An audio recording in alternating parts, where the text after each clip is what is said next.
Travel demand was sky high this summer, so high the supply couldn't keep up, leading to flight cancellations, delays, and service issues around the world. What's next for this fall and the holidays? CBS correspondent Wendy Gillette joined us earlier from Riviera Maya, Mexico, which is near Cancun, with what you can expect in the coming months. The good news is travel is booming again after the pandemic, which is going to help out many different industries. The bad news, all of those supply issues we've seen over the past few months are not going away anytime soon. All summer long, this was a familiar travel tale. Our flight was canceled. A combination of increased demand, staffing shortages, and severe weather led to more than 50,000 flight cancellations in the U.S. and around 500,000 delays between Memorial Day and Labor Day, according to FlightAware.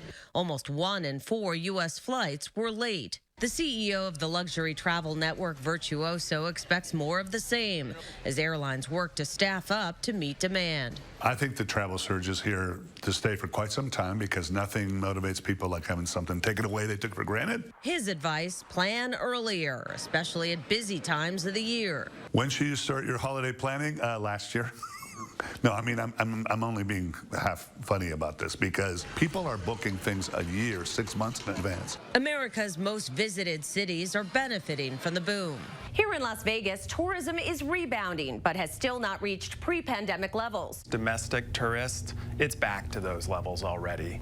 Groups right now are at about 90% of the pre-pandemic levels, and international tourists are maybe at 90%. Overseas, the general manager of the Sofitel Rome Villa Borghese, where we stayed at a reduced rate, says occupancy spiked as high as 80% this summer. He saw guests book stays with little advance notice, jumping on whatever was available, no matter the price. The craziness of summer 2022 will probably disappear, and we will go back to a normal, traditional lead time, which means 2 to 3 months. One trend that is expected to persist, longer trips, as more tourists pair remote work with travel. The head of Virtuoso also predicts that prices, we've seen those rising prices because of inflation and more demand, are not going down, especially when the Chinese are allowed to travel again internationally. They used to be the world's top tourism spenders. Mark and Susan?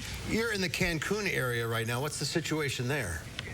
Well, tourism's very strong this year, most of it fueled by Americans. This year, in the first 6 months, tourism is up 10% compared to 2019 before the pandemic. And here in the Mayakoba area, which is made up of 4 hotels, Fairmont, Banyan Tree, Rosewood, and Andaz, the numbers in the fourth quarter are predicted to break records. Wow, and if you're planning a trip over the holidays, maybe over the winter, and you haven't booked it yet, what should you do?